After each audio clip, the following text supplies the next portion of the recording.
تو این ویدیو میخوام منو و آپشنا و نحوه کاربری ردیاب تارگت 220 رو بهتون بگم. این دکمه آن آف دستگاهه.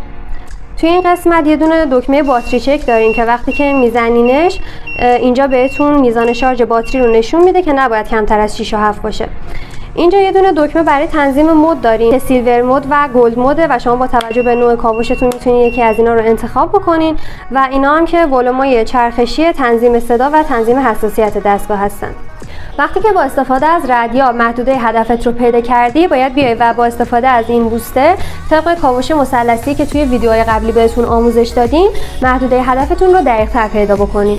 اینم دکمه آن آف بوستره و یه دونه دکمه تنظیم مود هم دارین که شما میتونین با زدن این دکمه مود مد نظرتون رو با ردیاب مچ بکنین. اگه میخوای با سیستم‌های برند جهانی آشنا بشی و نحوه کار کردن باهاشون رو یاد بگیری، پیج منو فالو کن.